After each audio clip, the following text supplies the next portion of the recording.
नमस्कार दोस्तों, OCN network में आपका स्वागत है। मैं हूं ओमकार चौधरी। बिहार में जो कुछ होता हुआ दिखाई दे रहा है, उसको लेकर के तमाम तरह की चर्चाएं अब शुरू हो चुकी हैं। एक ऑपरेशन हमने देखा था महाराष्ट्र में। पहले उद्धव ठाकरे की शिवसेना को तोड़ा गया या वो टूट गई, ये भी कह सकते हैं। उसके 1 साल बाद शरद पवार की एनसीपी में भी टूट-फूट हुई और बड़े पैमाने पर हुई। और दोनों ही दलों में 40-40 के करीब एमएलए टूट करके भारतीय जनता पार्टी के साथ आ गए। तो मैं इसको महाराष्ट्र का एक बड़ा ऑपरेशन मानता हूं। और ये क्यों हुआ है, ये भी हम और आप जानते हैं। शरद पवार ने और उद्धव ठाकरे ने कांग्रेस के साथ मिलकर के वहां भारतीय जनता पार्टी के साथ बड़ा खेल कर दिया था। अक्टूबर 2019 में देवेंद्र फडणवीस निरंतरता में दूसरी बार मुख्यमंत्री बनने वाले थे। ये शरद पवार को और उद्धव ठाकरे को बर्दाश्त नहीं था। कांग्रेस तो ताक में रहती ही है, भले ही महाराष्ट्र में वो चौथे नंबर की पार्टी थी और लोगों ने उसको रिजेक्ट किया था। पर अगर सत्ता की मलाई मिल रही हो तो वो कूद करके तैयार हो जाती है, फिर चाहे कितनी भी अनैतिकता करनी पड़े। और डेमोक्रेसी की हत्या का आरोप भारतीय जनता पार्टी पर लगाती है। महाराष्ट्र की सफल एक मुहिम के बाद अब मुझे ये लगता है कि बिहार में भी जो खेल किया था लालू ने और कांग्रेस ने और वामपंथियों ने नीतीश को अपने पाले में खींच करके, या अगर कहें कि नीतीश ने जो खेल किया था इनके साथ मिलकर के, उसको एक तरीके से अब रिवर्ट करने का मौका है भारतीय जनता पार्टी के पास। नीतीश कुमार क्यों अब इनका साथ छोड़ करके नरेंद्र मोदी की शरण में जाना चाहते हैं, इस पर भी चर्चा करेंगे। ऐसे कौन से कारण हैं, और चर्चा इस पर भी करेंगे कि जो भारतीय जनता पार्टी 400 प्लस का टारगेट लेकर के चल रही है, क्या महाराष्ट्र साधने के बाद अब बिहार को साध करके वो इस लक्ष्य के और करीब खिसक जाएगी? क्योंकि जिस तरह का वातावरण इस समय देश में है, भगवान राम के मंदिर में उनकी प्राण प्रतिष्ठा के बाद जो पूरा एक देश में एक तरीके से राम लहर और राम आंधी चल रही है, और खुद नरेंद्र मोदी की लोकप्रियता इस समय चरम पर है, उसमें ये असंभव भी नहीं लगता है। अगर 50 प्लस वोट शेयर बीजेपी लाने में कामयाब हो जाती है तो फिर 400 प्लस सीटें भी ला सकती है।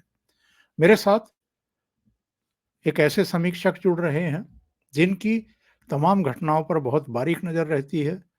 वो ट्विटर पर भी बहुत सक्रिय हैं, उनके बहुत फॉलोअर हैं, उनको बहुत गौर से ध्यान से देखा जाता है, पढ़ा जाता है। और उनका यूट्यूब पर भी घूमता आईना करके चैनल है। आपसे भी निवेदन करूंगा कि आप घूमता आईना के को जरूर देखिए और उसको सब्सक्राइब करिए। सीधे जुड़ लेते हैं अनुपम मिश्रा जी से, जो प्रयागराज से हमारे साथ जुड़ रहे हैं। अनुपम जी, बहुत स्वागत है आपका। नमस्कार। क्या कहेंगे? मुझे तो एक चौपाई याद आ रही है, होई है वही जो राम रचि राखा। अब ये चौपाई तो खैर जी, ऐसी कोई परिस्थिति नहीं है जिसमें ना कही जा सके। इसके आगे तो फिर सब कुछ बंद हो जाता है। लेकिन मुझे समझ आया, प्रधानमंत्री मोदी ने राम मंदिर के प्राण प्रतिष्ठा समारोह में कहा था कि राम सबके हैं। अब राम सबके हैं नहीं हैं, ये तो बड़ा अभी एक विवाद नजर आ रहा है, पर नीतीश सबके हैं ये साबित हो गया। तो एक अभी एक मैं देख रहा हूँ, एक बड़ा दिलचस्प बयान सुशील मोदी ने दिया है बिहार में। ये वो सुशील मोदी हैं जो कहते थे कि नीतीश कुमार के दरवाजे हमेशा के लिए बंद हो गए। अभी अभी आधे घंटे पहले उनका बयान आया, ओंकार जी, कि राजनीति में किसी के लिए दरवाजे कभी परमानेंटली बंद नहीं होते, बंद होते हैं तो खुल भी जाते हैं। इसको अब तक भारतीय जनता पार्टी की तरफ से सबसे बड़ा संकेत माना जा रहा है। आपने देखा है किस तरह सम्राट चौधरी लगातार इसको डिनाई करते रहे, कल तक कहते रहे हैं कि नहीं, नीतीश के लिए कोई जगह नहीं है। जो मीटिंग कॉल की गई थी दिल्ली में, वो लोकसभा चुनाव के मद्देनजर की गई थी, नीतीश कुमार की कोई चर्चा ही नहीं हुई, वो लगातार डिनाई कर रहे थे। लेकिन सुशील मोदी का ये जो बयान है, ये भारतीय जनता पार्टी की तरफ से अब तक का सबसे बड़ा एक संकेत, स्वीकारोक्ति, जो भी आप मान लें। देखिए, इसको दो हिस्से में देख लें। पहला हिस्सा ये कि क्या जनता दल यूनाइटेड और राष्ट्रीय जनता दल की सरकार रहेगी या जाएगी? तो मैं कहता हूं समझ लीजिए गई, उसमें तो अब कोई संदेह बचा ही नहीं। और इसको भी आप बैक ट्रैक कर लें सर। और दूसरा हिस्सा ये कि सरकार जाएगी तो क्या सूरत बनेगी। तो हम पहले वाला हिस्सा डिस्कस कर लें। और जी। लगातार आप देख रहे थे कि ये शुरुआत बहुत पहले से हो गई थी। और अभी ओंकार जी, मैंने देखा है कि ये जितने रीजनल नेता हैं, इन्होंने एक नया एक अपना तरीका डेवलप किया है। अब मैं आपको 4 एग्जाम्पल देता हूँ। अब दक्षिण से शुरू कर दें। आपको नजर आएगा कि स्टालिन की पत्नी मंदिर मंदिर घूम रही है, यूपी तक आ रही है, और स्टालिन का बेटा सनातन धर्म को खत्म करने की बात करता है। फिर आप कांग्रेस पे आ जाएंगे, राहुल गांधी, प्रियंका गांधी जनेऊ पहन के घूम रहे हैं मंदिर मंदिर। उनके राष्ट्रीय अध्यक्ष का लड़का प्रियांक खड़गे, मल्लिकार्जुन खड़गे का लड़का प्रियांक खड़गे, जो उनकी सरकार में कर्नाटक में मंत्री भी है, वो सनातन धर्म को कोड़ बताता है। जी फिर जी। आप केजरीवाल पे आ जाइए। केजरीवाल अयोध्या के लिए ट्रेन चला रहे हैं, और गुजरात से लेके दिल्ली तक उनके जो सिपह सलार हैं, वो सनातन को गाली दे रहे हैं। फिर आप अखिलेश यादव पे आ जाइए। अखिलेश यादव अपने और अपनी पत्नी के पूजा करते हुए रोज फोटो पोस्ट कर रहे हैं, और स्वामी प्रसाद मौर्य को उन्होंने खुला छोड़ रखा है सनातन को गाली देने के लिए। अब आप बिहार में आ जाए। बिहार में भी आप देखेंगे कि किस तरह लालू यादव स्वयं तो सपरिवार जाके बालाजी मंदिर में बाल मुड़ा जाते हैं, और चंद्रशेखर यादव को उन्होंने छोड़ रखा था सनातन को, रामचरितमानस को, हिंदुओं को गाली देने के लिए। देखिए, मैंने आपको 5 एग्जाम्पल दिए ओंकार जी। तो जब 5 हो जाए तो आप समझिए कि ये एक पैटर्न है, ये एक रणनीति है, एक राजनीति है, एक सोचा हुआ फैसला है, एक काम करने का तरीका है, जहां पे दोनों पक्षों के वोट लेने की प्रयास हो रहा है। हिंदुओं का भी लेने का प्रयास हो रहा है, और वो जो आपको एक विपरीत मानसिकता के लोग नजर आते हैं, उनको भी टैप करने का प्रयास चल रहा है। और वैसे भी दोनों नावों में पैर रख के आज तक किसी को चलते हम लोगों ने सफलता से देखा नहीं है। नीतीश कुमार की भी बात कर लें तो चाहे उन्होंने जितनी बार नाव बदली हो, पलट जाते हैं, दोनों नावों में पैर वो भी नहीं रखते हैं। तो दुविधा में दो गए, माया मिली न राम। तो आप यहां से शुरुआत होती है जब लालू यादव चंद्रशेखर यादव का इस्तेमाल करते हैं नीतीश कुमार को बार बार असहज करने के लिए। लालू की खिन्नता ये थी कि भाई नीतीश कुमार जाके केंद्रीय राजनीति क्यों नहीं करते, हमारी ये गद्दी हमारे बेटे को क्यों नहीं सौंप रहे हैं। और आप जानते हैं कि बहुत ही बेसब्रा परिवार है, बिल्कुल इंतजार करने के मूड में नहीं रहता। ये तो तेजस्वी फिर भी थोड़ा इंतजार कर रहा है। राबड़ी ने तो खुल के कह दिया था कि साहब इनको जाना चाहिए और लड़के को गद्दी सौंप देनी चाहिए। तो ये लालू की खिन्नता थी। लालू यादव, जो कि हम जानते हैं स्वास्थ्य आधार पे जमानत से छूट के आए हैं, जहां पे वो चोरी और भ्रष्टाचार के आरोप में सजा काट रहे थे जेल में, और अदालत ने उनको सख्ती से ताकीद की थी कि आप बाहर जा रहे हैं, आप स्वास्थ्य लाभ करेंगे, राजनीति नहीं करेंगे। स्वास्थ्य लाभ जितना करना था उन्होंने पहले 2 महीने में कर लिया, तब से राजनीति ही कर रहे हैं, बैडमिंटन खेल रहे हैं, और लोकसभा में 0 सीट लेकर अगला प्रधानमंत्री तय करने का दावा कर रहे हैं। तो ये हाँ, तो सही इसको बात है। ये यहाँ से शुरुआत होती है।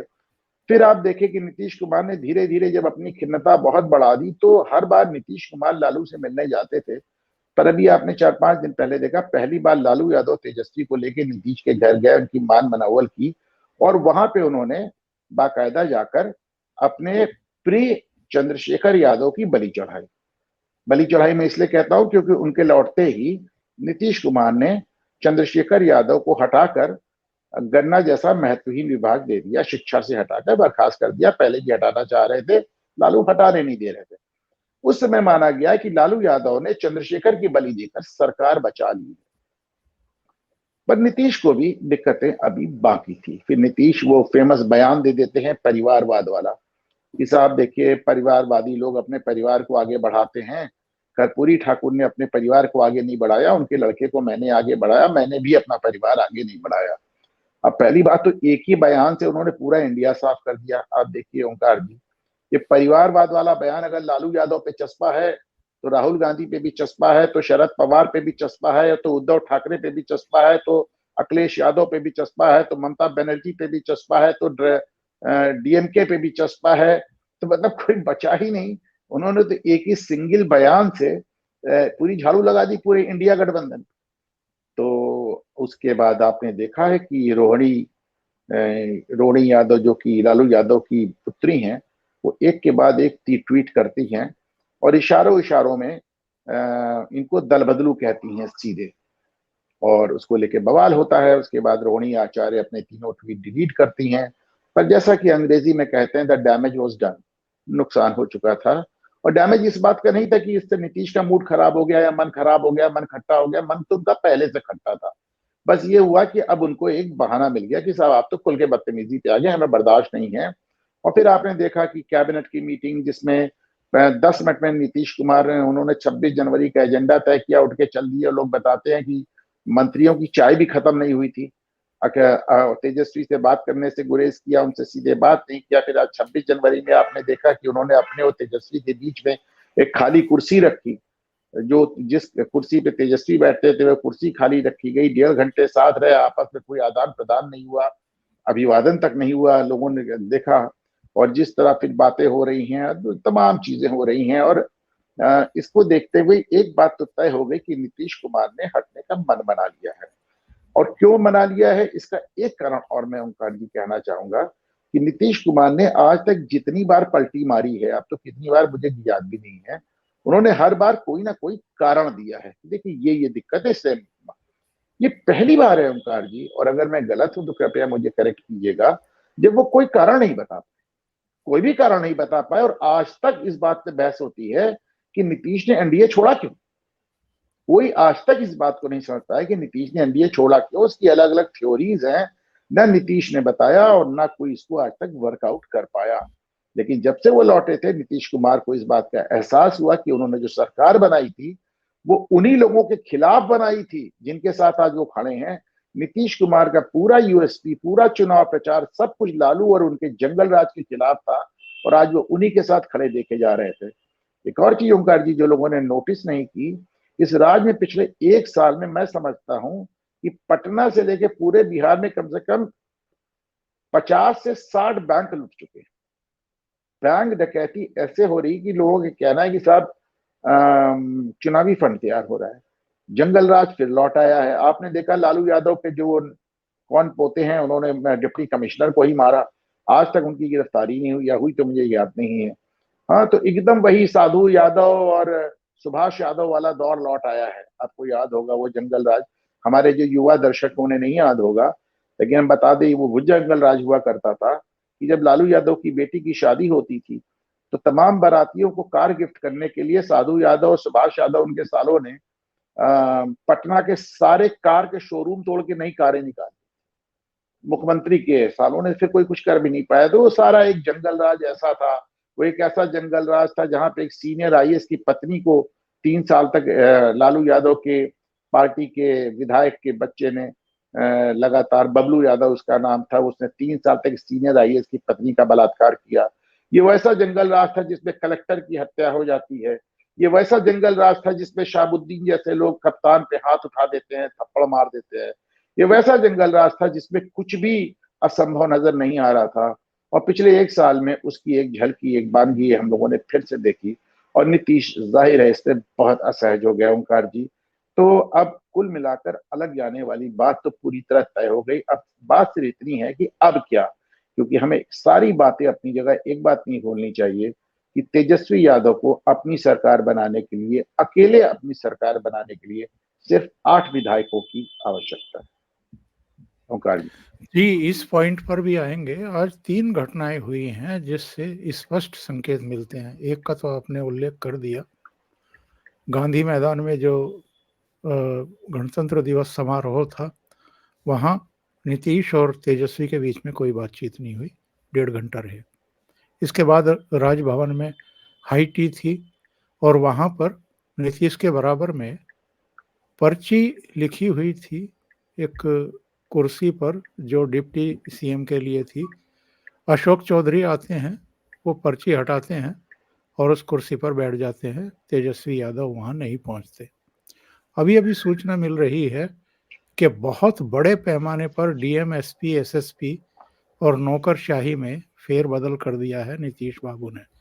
इसका मतलब ये है कि नौकरशाही में जितने भी लालू यादव के और तेजस्वी यादव के अधिकारियों को मलाईदार पोस्ट दी गई थी, की पोस्ट दी गई थी, उन सबको हटा दिया गया है। ये 3 संकेत हैं। और जिस तरीके से बीजेपी के बिहार प्रभारी तावड़े पहुंच रहे हैं कल सुबह पटना, जिस तरह बैठकों पर बैठकें हो रही हैं, दिल्ली में अमित शाह लंबी लंबी बैठकें कर रहे हैं, पटना में जेडीयू की बैठक हो रही है, दोपहर में आरजेडी की बैठक बुलाई गई है, जीतन राम मांझी के बेटे संतोष मांझी को लालू यादव ने डिप्टी चीफ मिनिस्टर का पद ऑफर किया है, कांग्रेस के 10 एमएलए बीजेपी के संपर्क में बताए जा रहे हैं। वो इसलिए कि अंदर की खबर ये आ रही है कि जनता दल यू के भी 8-10 एमएलए लालू के संपर्क में हो सकते हैं। जो बात अभी आपने कही है कि उनको और बस देखिए 8 देखिए एमएलए की जरूरत है। देखिए विधानसभा अध्यक्ष भी उनका है ओंकार जी, ये एक बड़ी बात है। हाँ, अवध बिहारी जो है वो लालू यादव का है और लालू यादव ने कल देर रात उनसे फोन पर बात भी की है।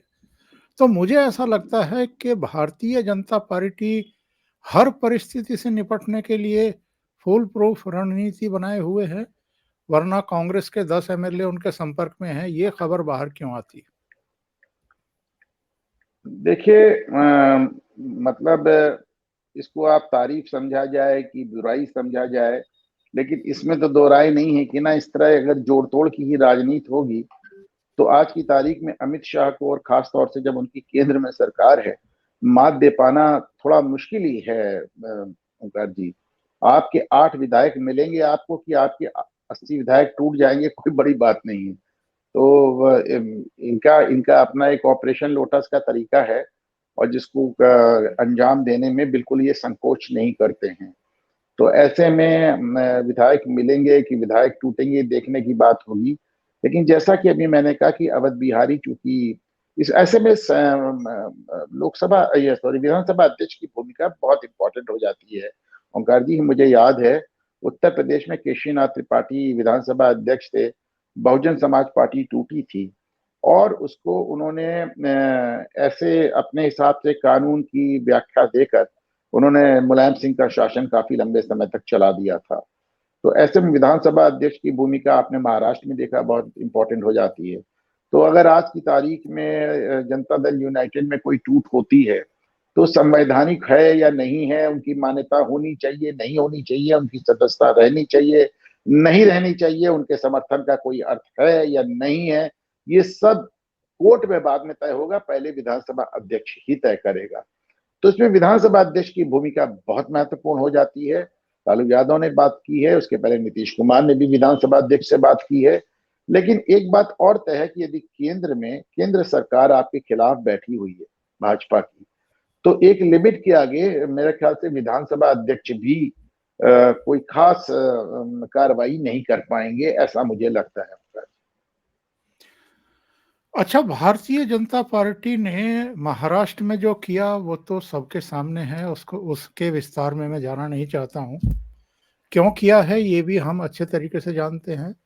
वो शरद पवार को भी सबक सिखाना चाहती थी और वो उद्धव ठाकरे को भी सबक सिखाना चाहती थी। शरद पवार को इसलिए कि शरद पवार ने कांग्रेस और शिवसेना के बीच में पुल का काम किया था। कनेक्टिविटी कायम करने वाले इंजीनियर वही थे जो सोनिया गांधी और उद्धव ठाकरे के बीच में बात करा रहे थे। वरना एक दौर ऐसा भी था जब प्रणब मुखर्जी राष्ट्रपति पद के उम्मीदवार बनाए गए तो वो सभी राज्यों की राजधानियों में जा रहे थे। मुंबई गए तो बाल ठाकरे से मिलने चले गए और सोनिया गांधी बड़ी नाराज हुई।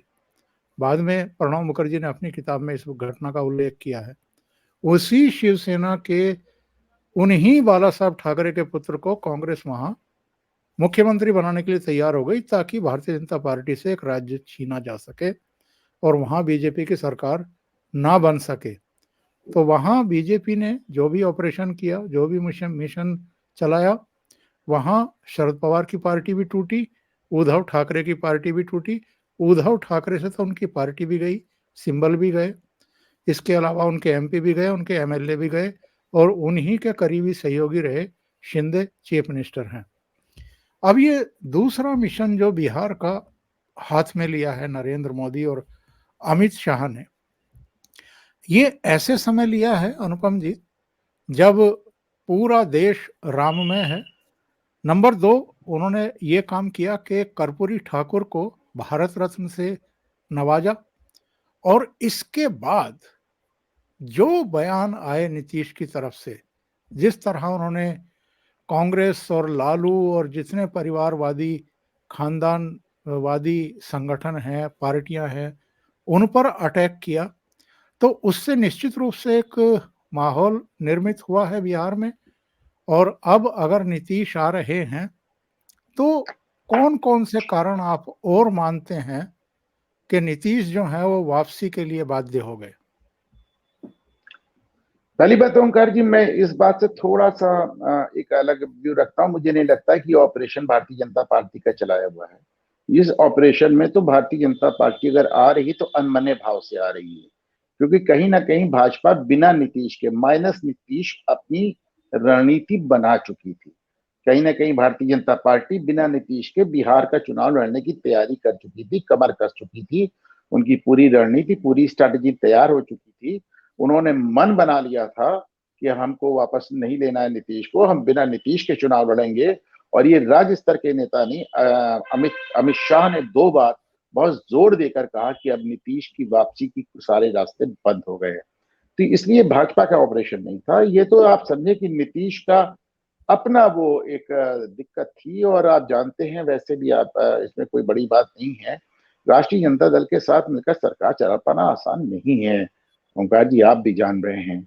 और जिस तरह की बेसब्री, और आपने देखे हैं कि मतलब परिवारवाद की अति, मैंने इसको माना। ओंकार जी कभी इस पे प्रोग्राम करें कि परिवारवाद में हमने देखा कि परिवार के अंदर आपने विधायक बना दिए, सांसद बना दिए, एमएलसी बना दिए, राज्यसभा बना दिए, मंत्री बना दिए, डिप्टी सीएम बना दिए, मुख्यमंत्री बना दिए।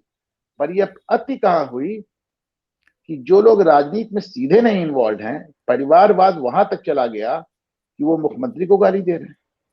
मतलब आप सोचिए, इनका परिवारवाद अब राजनीति में गैर राजनीतिक लोगों को भी ले आया, अपने ही परिवार से। रोहिणी आचार्य कहां से भाई परिवारवाद में लिप्त है?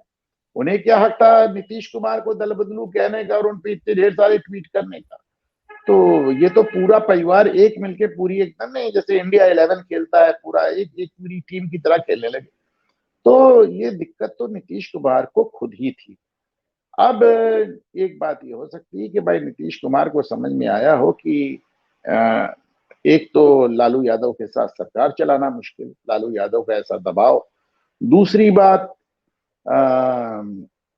भाजपा का बढ़ता हुआ प्रभाव। तीसरी बात, जो नीतीश कुमार का मुख्य वोट बैंक या अति पिछड़ा, उसमें भाजपा की बढ़ती हुई सेंध। चौथी बात, मोहन यादव का भी जो दौरा हमने देखा, उसपे उनका उनको उसका भी असर नजर आया। पांचवी बात, जो मैं इधर कई बार मैंने हर चैनल पे कही ओंकार जी, कि मेरे जीवन का ये पहला चुनाव होगा जिसमें विपक्ष पहले से हथियार डाल के बैठा है। अब ये बात नहीं हो रही कि भाजपा को हराना है, ये माना जा रहा है, सारा विपक्ष मान के चल रहा है कि हाँ, सब सरकार बनी जाएगी उनकी, नरेंद्र मोदी प्रधानमंत्री बनी जाएंगे। अब सारी बातें इसकी हो रही कि 400 नहीं पहुंचने देना है, 350 नहीं पहुंचने देना है। पिछली बार की अगर हमने इसको 303 पे ही रोक दिया तो वही हमारी सबसे बड़ी जीत होगी। तो ये जो विपक्ष का एक डिफीटेस्ट मेंटालिटी और एकदम हारी हुई मानसिकता है, ये कहीं ना कहीं नीतीश कुमार को बहुत ज्यादा प्रभावित कर रही है।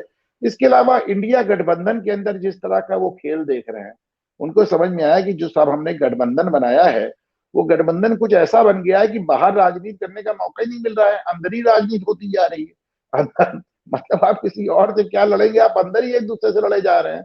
हालत ये कि मैंने ट्वीट किया है ओंकार जी कि राहुल गांधी जब बंगाल पहुंचते हैं तो ममता बनर्जी वहां अनाउंस करती है कि हमारा कांग्रेस से कोई संबंध नहीं होगा बंगाल में। अब जब वो बिहार पहुंचने वाले हैं कल परसों में, तो वहां बिहार में सरकार गिर रही है। तो मैं कहता था वो भारत जोड़ और इंडिया तोड़ है। तो मतलब जहां जहां, और खुद राहुल गांधी की कोई भूमिका नजर नहीं आती। वो वापस आते भी हैं दिल्ली रश करके। अब देखिए वो परसों दिल्ली आ गए हैं, लेकिन वो दिल्ली आके क्या कर रहे हैं, किससे मिल रहे हैं, क्या बात कर रहे हैं, कहीं कोई सूचना नहीं, कोई खबर नहीं। आपको नीतीश की खबर है, आपको अमित शाह की खबर है, आपको लालू तेजस्वी की खबर है, आपको राहुल गांधी की कोई खबर नहीं। आपको ये भी नहीं मालूम कि दिल्ली लौटे हैं कि कहीं विदेश निकल गए। तो उनका तो कुछ समझ में आता नहीं। अब ऐसे में जब इन गठबंधन के अंदर का हाल ये है, और गठबंधन के बाहर भाजपा इतनी ताकतवर नजर आ रही है, और सारी राजनीति गठबंधन के अंदर हो रही है। नीतीश कुमार का तमाशा बना के रख दिया है। उनको संयोजक से लेकर नाराज फूफा तक का जो उनका सफर हुआ है गठबंधन के अंदर, वो भी उनको डिस्टर्ब करने के लिए पर्याप्त था। तो कुल मिलाकर अगर नीतीश कुमार यहाँ पे घुटन महसूस कर रहे थे तो ये समझा जा सकता है ओंकार जी। और क्या हम ये मान लें कि जो गुब्बारा फुलाया गया था इसका, इंडी अलायंस का, वो फूट चुका है, जिसकी चर्चा अभी आपने की है? वो ममता फूला बनर्जी। कब ओंकार जी? वो फूटना तो बात की बात है, फूला कब? मुझे तो फूलता ही नजर नहीं आया एक बार। वो तो गुब्बारा से दिखाया गया कि अभी फुलाएंगे, अभी फुलाएंगे, अभी फुलाएंगे। आप सोचिए, जिस गुब्बारे में हवा भरने के लिए 4 बैठकों के बाद वो बैठकें जो भारत के कोने कोने में हो रही है, चौथी बैठक में उन्होंने अपना फैसला ये सुनाया कि साहब हम इस नतीजे पे पहुंचे कि अभी 10 बैठक और लगेगी। जब तक आप 10वीं बैठक करेंगे तब तक नरेंद्र मोदी अपने तीसरे कार्यकाल के 6 महीने कंप्लीट कर चुके होंगे। तो फूला कब गुब्बारा होगा, लिया बताइए। नहीं, मुझे तो लगता है कि मई में नतीजे आने के बाद ये एक दूसरे को पहचानने से इनकार कर देंगे, तो 6 वो महीने अभी एक तो दूसरे को थोड़ी। पहचानने से इंकार कर रहे हैं जी। नतीजे आने के बाद तो आप देखेंगे, नतीजे आने के बाद तो हमेशा आरोप प्रत्यारोप का दौर चलता है। तुम्हारी वजह से हार गए, तुम्हारी वजह से हार गए, तुम्हारा वोट हमको नहीं मिला, हमारा वोट तुमको नहीं मिला, तुम्हारी छवि इतनी खराब थी कि हम खड़े होकर हम भी बदनाम हो। वो तो नतीजों के बाद, जब भी गठबंधन बनता है तो चुनाव के बाद और नतीजों के बाद तो आरोप प्रत्यारोप का दौर चलता है। पहचानना तो बहुत दूर की बात है, वो सीधे सीधे एक दूसरे पे हमले का दौर चलता है। 2019 में जितने गठबंधन सहयोगी थे बीजेपी के, उनमें से 3 ने पार्टी गठबंधन छोड़ा। एक शिवसेना, दूसरे जदयू और तीसरे शिवसेना, अकाली दल। अब 2 तो एक तरीके से शिवसेना तो खत्म कर दी उन्होंने, उद्धव ठाकरे को तो खत्म कर ही दिया। जो मूल शिवसेना है वो अब एक नाथ शिंदे उसके स्वामी हैं और वो मुख्यमंत्री हैं। तो वहां इन्होंने एक ऑपरेशन कंप्लीट किया। बिहार का इस समय ऑपरेशन चल रहा है, नीतीश कुमार की वापसी हो रही है। अकाली दल बचता है। अकाली दल को अब इतनी बड़ी पावर और ताकत रह नहीं गई है वहां पे। पहले कांग्रेस ने उसको 2 बार शिकस्त दी, तीसरी बार अब आम आदमी पार्टी की वहां सरकार बन गई। और अगर पिछले 2 लोकसभा चुनाव के हम नतीजे देखें तो अकाली दल का जो शेयर है बहुत कम है। मेरा सवाल ये है अनुपम जी, लास्टली, क्या जो 400 प्लस का एक टारगेट लेकर के चल रहे हैं अमित शाह और नरेंद्र मोदी, उस दिशा में ये आगे बढ़ते हुए दिखाई दे रहे हैं? क्योंकि देखिए, उत्तर प्रदेश की अधिकांश सीटें भारतीय जनता पार्टी को मिलती रही हैं 2014-2019 में। इस बार तो भगवान राम का मंदिर भी बन गया है और पूरा प्रदेश एक तरीके से राम की भक्ति में भी लीन है, और काम भी बहुत हुए हैं। नरेंद्र मोदी ने भी बहुत काम किए हैं, उनकी सरकार ने। यहाँ इंफ्रास्ट्रक्चर हो, तमाम दूसरी चीजें हो, बहुत काम किए हैं। योगी आदित्यनाथ लगे ही हुए हैं। तो उत्तर प्रदेश में हम ये मान करके चल रहे हैं कि 70 प्लस और ये 80 तक भी जा सकती हैं। महाराष्ट्र में जिस तरह का माहौल बन रहा है, 48 में से अधिकांश सीटें बीजेपी जीत सकती है।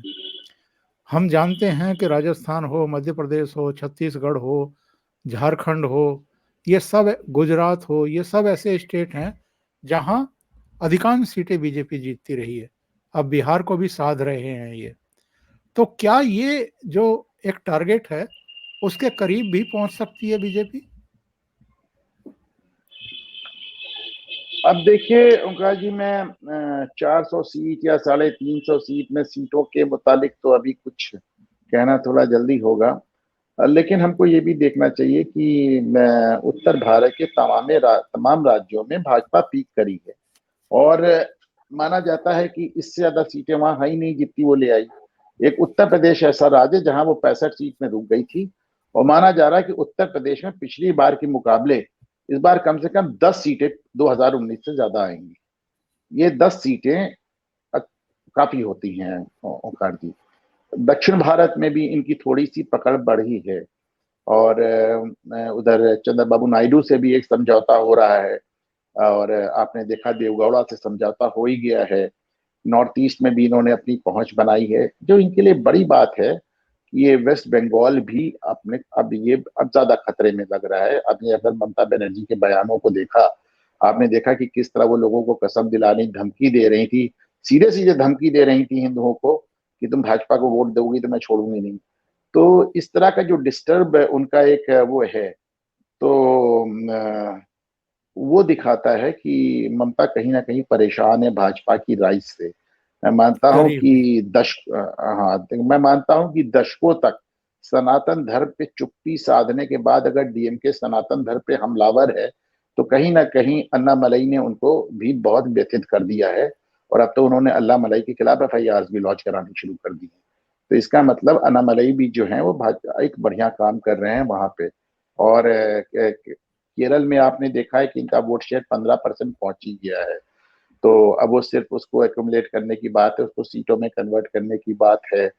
तो 400 350 तो मैं नहीं जानता ओंकार जी, लेकिन मैं दो बातें जानता हूँ। पहली तो ये कि भारतीय जनता पार्टी पहली बार ऐसा मैं चुनाव देख रहा हूँ जिसमें सरकार की जीत करीब करीब सुनिश्चित लग रही है।